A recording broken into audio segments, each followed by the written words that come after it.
and you don't always distribute just one number. Sometimes you'll have to distribute a monomial. So we're going to learn how to multiply and divide monomials for when we get more complicated values to distribute. So let's take a look at this. This is a classic example from Algebra 1. Show that 2 to the third times 2 to the fifth is equal to 2 to the eighth.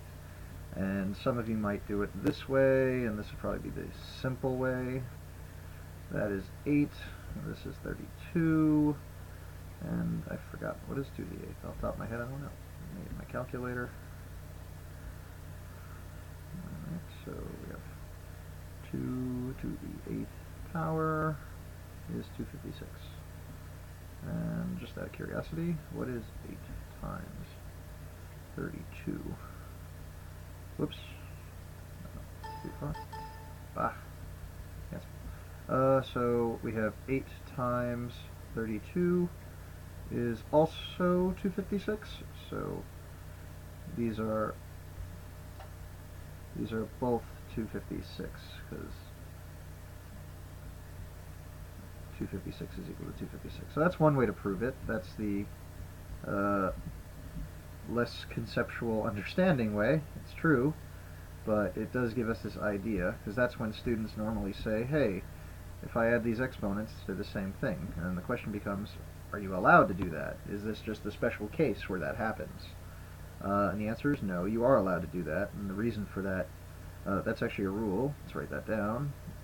X to the a power times x to the b power is equal to x to the, we add the exponents, so a plus b power. The reason for that is this is 2 to the third, or mark that with purple, mark that with green, and we'll see what happens. So that is 2 times 2 times 2 times 2 times 2 times 2 times 2 times 2. By definition, 2 times itself 8 times is 2 to the 8th, and this is the reason why we add the exponents. We have here in green, since I'm already on the green marker, there are 5 of them, and here in purple there are 3 of them. We add those together, we have 8 of them. So that's why we can add the exponents. Alright, this is called expanded form, and expanded form is very useful for showing whether things are equal and so on, relating to exponents. So let's look at another one. Show that this is equal to, well, I'm going to write down the answer. I forgot to write it down before, so that's 15x to the 7th, negative 15x to the 7th, y to the 13th. And I'm sure you can believe where I got my numbers from, but I want to be clear on where my numbers came from. So I'm just going to reorganize these using the commutative property of multiplication, which says I can write these in a different order. So this is negative 3 times 5 times x to the 5th times x to the 2nd times y to the 8th times y to the 5th. So by writing them in this way, I know negative 3 times 5 is negative 15.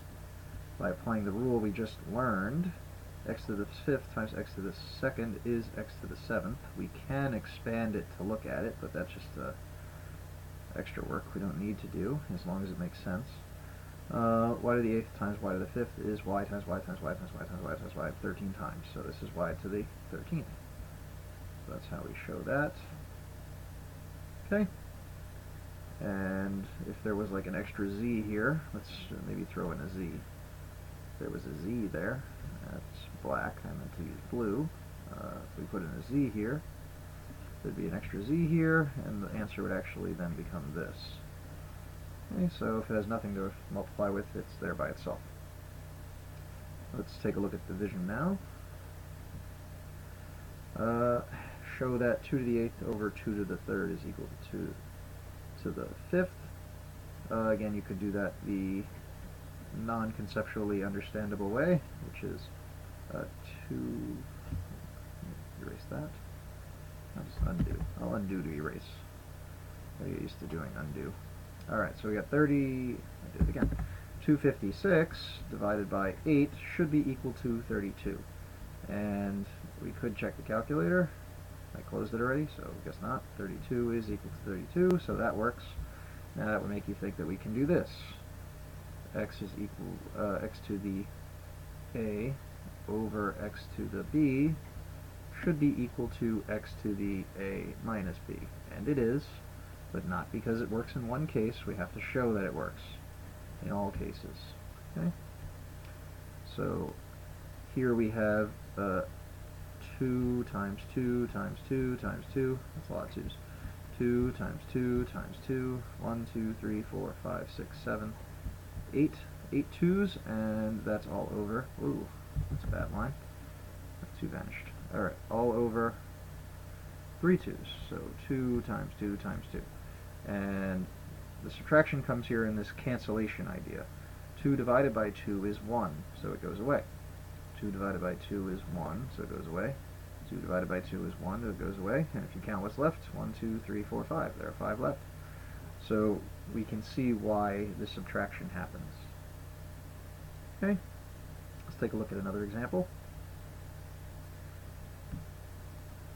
I went the wrong way. Thought that looked familiar. Show that 27 over 18, 27 x to the 8th, y to the 6th divided by 18 x to the 3rd, y to the 7th is equal to 3 halves x to the 5th y. See where the 3 halves came from, because 9 goes in here 3 times, and 9 goes in here twice. By applying the rule we just looked at, this should be x to the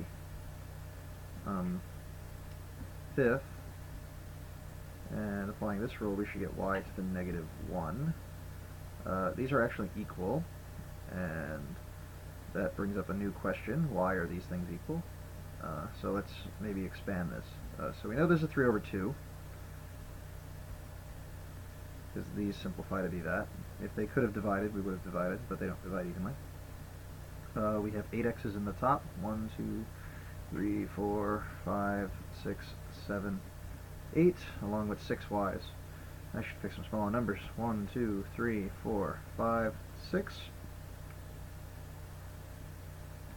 Alright, and the denominator we have 3 x's. 1, 2, 3. And for the y's we have 7 of them. So 1, 2, that looks kind of like a z. I mean an x, so let's do that over again. 3, 4, 5, 6, 7.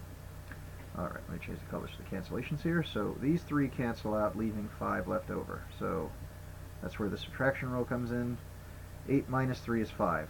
Looks like it makes sense. Now we have all these y's. If we subtract here, there's actually more in the bottom than the top. So that's where that minus 1 comes in. But because it's in the bottom, we could just leave it in the bottom. And that kind of shows where these are connected. So another rule is x to the negative n power is equal to 1 over x to the n. And that's because what it really means is there's more in the denominator than there are in the numerator. So because of that, we can leave it down here. As a matter of fact, a lot of questions will ask you to write your answer with no negative exponents. So if you did get this, you would apply this rule, and that would go to the denominator. For example, let's say we had 3x to the negative 2. That would be equal to 3 over x to the 2. And most people would then say, why didn't the 3 go to the denominator? And the answer for that is 3 has its own exponent, which is a 1. And since that's a positive exponent, it stays in the numerator. So just to recap on the rules we've gone over, that is x to the a times x to the b is equal to x to the a plus b. That's the additive rule of exponents. When you multiply, you add the exponents. We have x to the a over x to the b. Why I'm using capitals and lowercase, I'm not sure. Just kind of doing it. We subtract the exponents. So that's the subtraction rule of exponents. When you divide, you subtract. Then there's the negative exponent rule, which there are actually multiple negative exponent rules. If you have a negative exponent, it becomes positive and goes to the denominator, and that's just because it means that when you did a subtraction to get the negative, there were more in the denominator. Similarly, there's another rule that says if it's in the denominator and is negative, it goes to the numerator. So this is one of the two versions of this. It would go to the top and become positive. So negatives just seem to flip things around. Another rule, same kind of idea. X to the negative n over y to the negative m is equal to y over m, x over n. So again, they just switch and become positive. And I guess the last one would be x to the y, well, x over y to the negative n is equal to y over x to the positive n. So again, the rule applies the same way no matter what. So we have the negative exponent rules, which are all down here, and we have the subtraction rule here, and the multiplication rule here.